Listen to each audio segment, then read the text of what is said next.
So, the Honorable Marcoleta, please repeat your inquiry.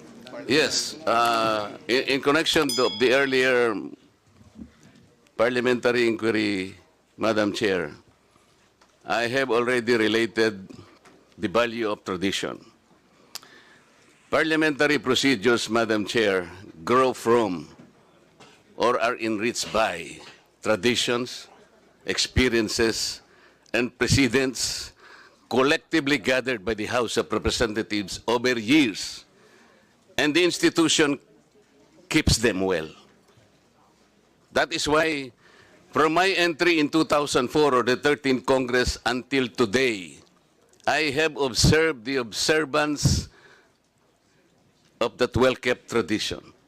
The two highest positions in government, namely the office of the President and the office of the Vice President, were duly accorded with respect and deference. I have observed that. That's why I have relayed to you earlier, in 2022, the Honorable Libanan, invoking courtesy, took him only 13 minutes to dispose the office of the Vice President. And that was quickly moved, quickly seconded by no less than our majority leader. That was in 2022. I'm not going by record, Madam Chair. 2023, I said, no less than the presidential son, our own senior deputy majority leader, stood up and said that in line with the time-honored tradition of according courtesy to the office of the Vice President, I move to terminate the budget briefing of the OVP. And I can recall the Honorable Castro strongly objected. No, Manuel. No, that's in 2023. This is by the record. And she objected, but her objections were rejected by the committee because the committee already terminated the proceedings. And she kept on requesting, Madam Chair, that she makes at least her manifestation. And she was unable to do that because the proceedings were terminated. So that what I am saying, from 2004, when I entered these halls, these hallowed halls, hanggang punto sa sinasabi kong 2023, we have kept the tradition. Ngayon po, kung ano-ano ng mga tanong ang ginawa, in 2023, 22 minutes. 2022, 13 minutes. Ito po, pinagawa yan na po yung budget earlier at ngayon we're about to quarrel again on the budget.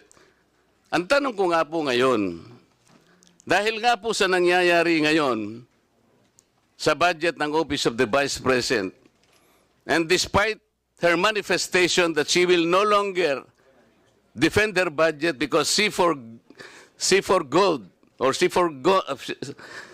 sabi niya, I will forgo my opportunity to defend the budget of the OVP for 2025 by way of question and answer, and I will leave to the House of Representatives to decide such proposal as presented. We cannot even accept such kind of answer, Madam Chair. What do we need her to articulate for? So ang pinag-uusapan po natin, wala na po ba yung respeto sa tradisyon na yun?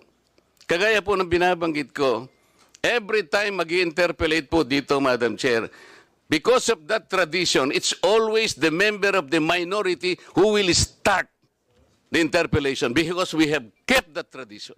Ang dami po. Ang dami ko pang sasabihin sa inyo, haba lang tayo. So the question is, when we did that to the Vice President earlier, now we're doing it now, are we now setting aside this tradition? That's number one question. Number two, is this committee authorized to set aside the tradition? Your Honor, short answer is no to both questions. Okay. If that is the answer, Madam Chair, and we are all bound to respect one tradition so sacred in our hearts, because we are called honorables in this house. We cannot be honorables if we cannot honor our own tradition. We are defined by what we believe as a tradition in this house. So if we are now all amenable that we have kept that tradition, no longer questions are being asked, then I will respectfully move, Madam Chair, to terminate the budget of the OVP for 2025. I object, Madam Thank Chair. you. I object. Madam Chair, I There's a object. motion to terminate the budget briefing of the OVP, but there is an objection, so we divide the House.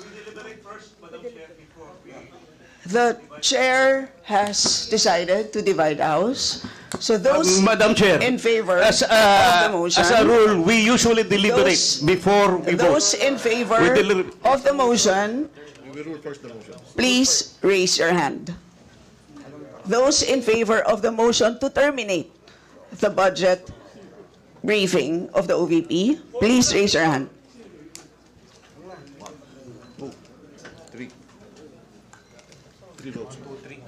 All those against. Those who are not in favor of terminating, raise your hand.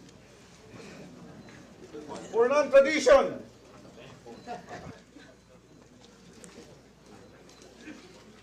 Okay.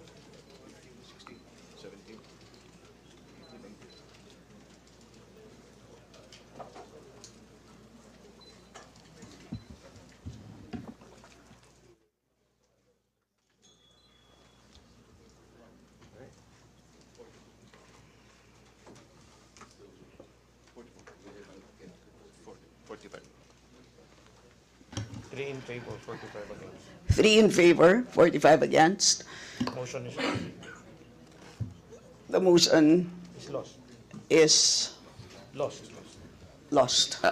Madam Chair, I thought we have kept the tradition. The tradition is no longer ask any question. That was the tradition. So why are you voting against the motion? Next. The majority of the It- will it's- is it's- always respected. It's The will of the inconsistent majority with the is always tradition that respected. we have already agreed to observe. So we will Yes, Madam proceed Chair. to the next. You mentioned earlier that we will keep up the tradition. You said no.